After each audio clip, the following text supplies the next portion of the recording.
मुंबईत पुन्हा एकदा मराठी भाषेविरोधात संतापजनक घटना समोर आली।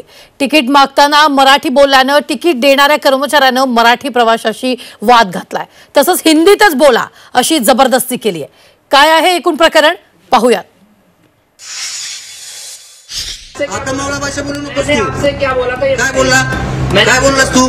मैंने कहा मला तू सांगणार कोण हिंदीत बोल? अरे मला सांगणार कोण तू हिंदीत बोल? मराठी नहीं आती तो मैं कैसे? कोण तू सांगणार मला हिंदीत बोल?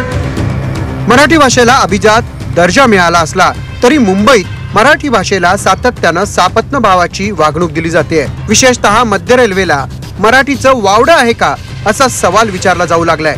मध्य रेल्वेच्या नाहूर रेल्वे स्थानकात प्रवाशानं तिकीट मागताना मराठी बोलल्याने तिकीट खिडकीवरील कर्मचाऱ्याने एका प्रवाशाला तिकीट नाकारल्याची संतापजनक बाब समोर आली आहे। बक्कल कुठे तुझं? नाव काय तुझं? क्या बक्कल कुठे? नावाचा बक्कल कुठे तुझ्या? अरे नावाची प्लेट कुठे तुझ्या? हसतोयस का? नावाची प्लेट कुठे आहे? आपको कोई अथॉरिटी नहीं कि आपको दिखाऊं मैं, ठीक है? आपको कोई अथॉरिटी दाखव ना मला। नाव काय तुझं? आपके नाव काय तुझं? मला मराठी येत नाही, तुम्ही हिंदीत बोला, मी माफी मागणार नाही असं संतापजनक विधानही रेल्वे कर्मचाऱ्यानं केलंय।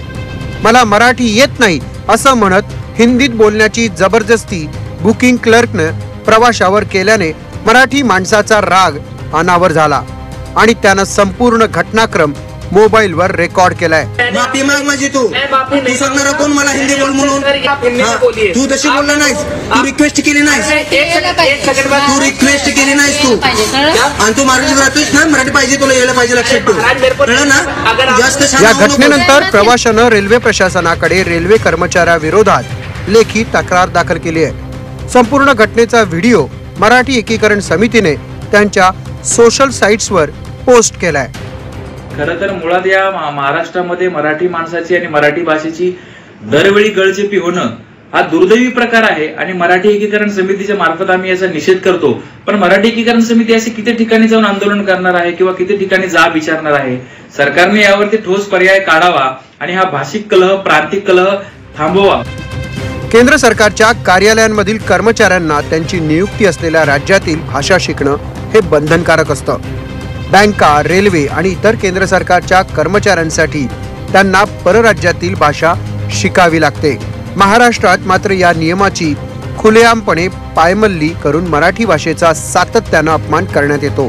मुंबईत तर मराठी भाषेवरून केल्या जाणाऱ्या अपमानजनक घटनांमध्ये सातत्यानं वाढच होताना दिसून येते, तर दुसरीकडे मराठी माणसांना नोकरीवर घेणार नाही अशी भूमिका काही परप्रांतीयांकडून घेतली जाते। या रेल्वे कर्मचाऱ्यांना पुन्हा एकदा मराठी भाषेचा अपमान केल्यानं रेल्वेलाही मराठी भाषेचं वावडं आहे असं दिसून येत आहे। अमोल पेडणेकर, झी 24 तास, मुंबई।